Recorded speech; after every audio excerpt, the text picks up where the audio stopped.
منصوبی یا مفعولی حالت کا نشان. سمجھ گئے؟ تو جہاں بھی نے اور کے آئے گا اس نے کیا یا اس کو یہ ہوا، اس کو ساتھ یہ کیا گیا، کے لفظ آ جاتا ہے. اس کو مارا، اس نے مارا. تو نے اور کو اور کے وغیرہ میں جو فرق ہے وہ عربی میں اس طرح ظاہر ہوتا ہے. نے کیا ہے؟ فاعلی حالت کا نشان ہے. جس نے مارا اس کے ساتھ نے استعمال ہوتا ہے، جس کو مارا اس کے ساتھ کو لفظ استعمال ہوتا ہے. عربی میں لفظ نہیں ڈالتے بلکہ حرکات کے ذریعے یہی معنی ظاہر کرتے ہیں. تو اذ ابتلا ابراہیم، جب آزمائش میں ڈالا ابراہیم کو، ربہ یہاں پیش آ گئی ہے رب پر جو علامت رفع کی ہے، اس کے رب نے. بس جب آزمایا ابراہیم کو اس کے رب نے. یہ کھول کھول کر آپ کو بتانا پڑ رہا ہے، آگے جا کے آسان ہوتا چلا جائے گا، کیونکہ اس میں غلطی کا بہت احتمال رہتا ہے. اگر آپ کو فاعل اور مفعول کی پہچان نہ رہے تو آپ بالکل غلط ترجمہ کر سکتے ہیں. اذ ابتلا ابراہیم ربہ، جب اس کے رب نے ابراہیم کو آزمایا، بے کلماتن بعض کلمات کے ذریعے، فاتمہن، تو اس نے ان سب کو پورا کر دیا. اب وہ کلمات کیا تھے؟ کلمات کا مطلب ہے کچھ فقرے، کچھ باتیں. تو کلمات کا لفظ جو خدا کے حوالے سے آتا ہے وہ صرف باتوں پر نہیں بلکہ ہر چیز پر حاوی ہو جاتا ہے. کیونکہ اللہ تعالیٰ قرآن کریم میں فرماتا ہے کہ اس کے کلمات اتنے ہیں کہ وہ ختم نہیں ہو سکتے. تو ساری کائنات، اس کے راز، اس کی تشکیل، اس کی تخلیق، یہ ساری باتیں کلمات میں داخل ہیں. تو اس لیے ابراہیم کو جس آزمائش میں بھی خدا نے چاہا اس میں مبتلا فرمایا، یہ مراد ہے. اور ہر آزمائش پہ وہ پورا اترا، ہر آزمائش پر وہ پورا اترا. اتمہ ہننا، ان کو پورا کر دیا. اتمہ کا مطلب ہے اس نے کر دیا، ہننا ان کو. قال انی جاعلک للناس اماما، اللہ نے فرمایا اس نے، قالا کا مطلب ہے اس نے فرمایا، انی میں یقیناً، جاعلو کا تجھے بنانے والا ہوں، للناس اماما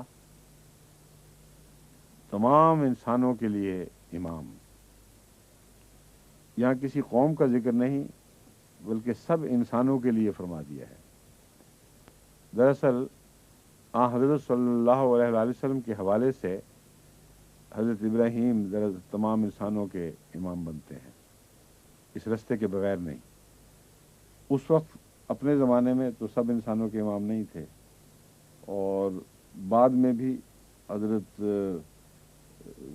موسیٰ کے زمانے میں بھی سب انسانوں کے امام نہیں بن سکے.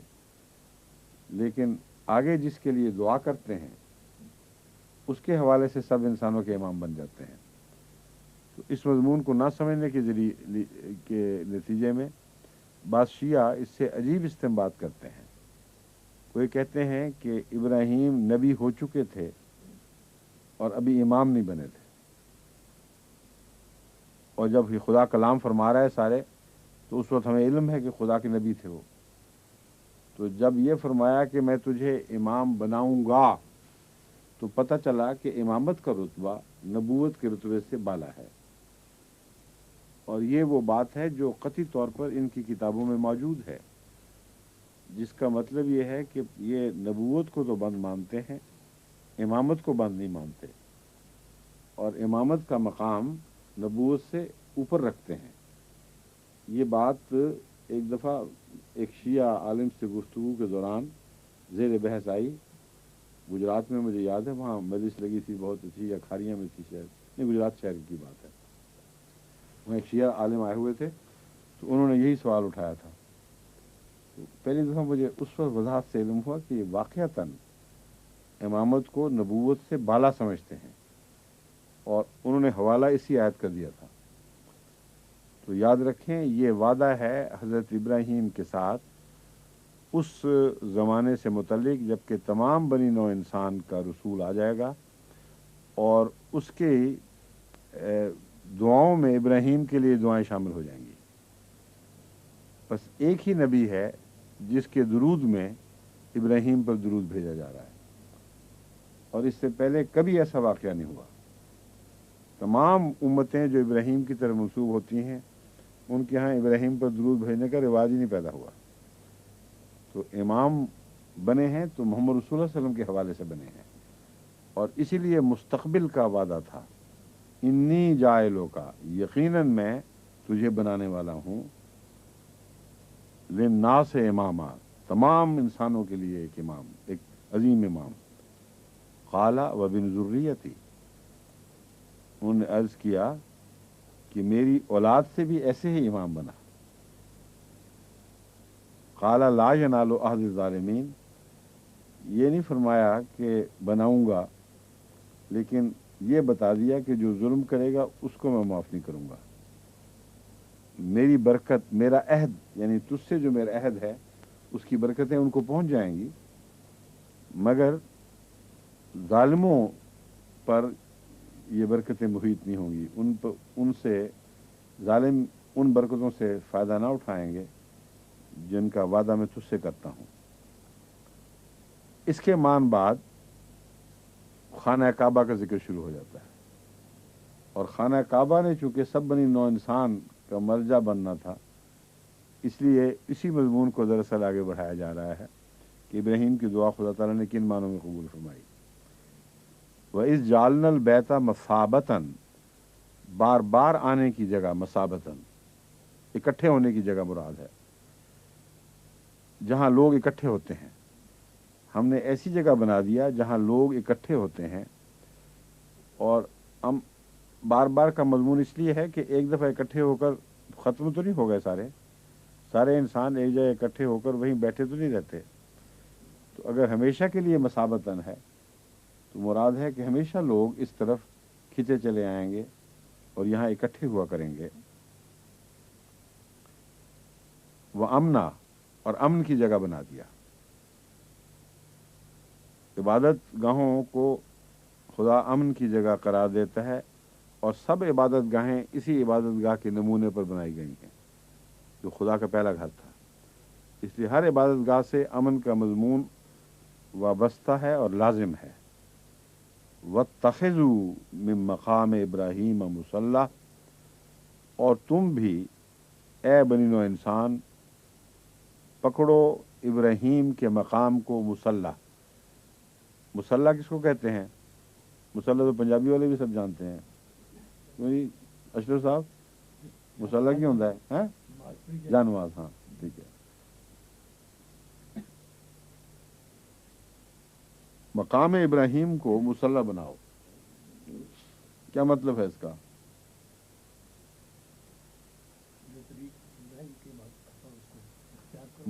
مقام کس کو کہتے ہیں؟ جگہ کو، ہیں؟ تو کیا یہ مراد ہے کہ جگہ کو مصلی بناؤ؟ نہیں، کیوں نہیں؟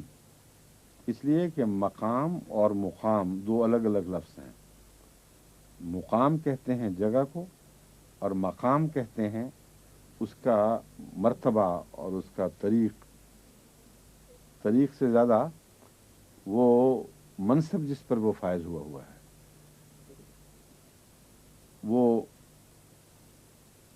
خاص ایک انداز، طریق بھی ان معنوں میں آ جاتا ہے، جس کے ساتھ ابراہیم نماز پڑھا کرتا تھا، اسی کو نمونہ بناؤ۔ اور ابراہیم کے مصلی کو یا مقام کو مصلی بنا لو۔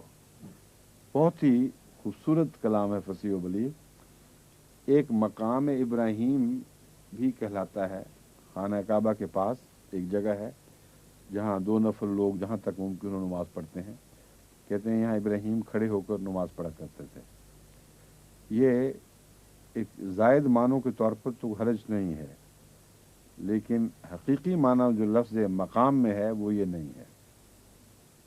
مقام سے مراد مرتبہ ہے، جیسا کہ حضرت رسول اکرم صلی اللہ علیہ وسلم سے وعدہ فرمایا گیا کہ وہ مقام بس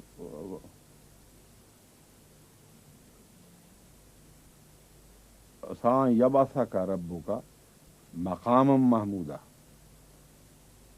عصا بعید نہیں قریب ہے کہ ان یبعثہ کا ربو کا، کہ تجھے تیرا رب مبعوث فرما دے مقام محمود پر۔ یہ کسی ایک جگہ کا نام نہیں ہے کہ وہاں کھڑا کر دے، تو وہی مقام لفظ یہاں ابراہیم کے حوالے سے استعمال ہوا ہے۔ تو ابراہیم کے مرتبے کی نماز پڑھنے کی کوشش کرو، ایسی نمازیں ادا کرنے کی کوشش کرو جو ابراہیم کے مرتبے کی شان کے مطابق ہوں۔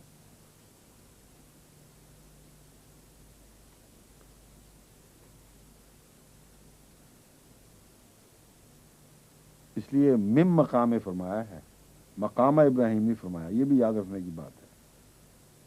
ابراہیم کا مقام کی نماز اگر حکم ہو جاتا تو کون تھا جو اس پہ پورا اترتا؟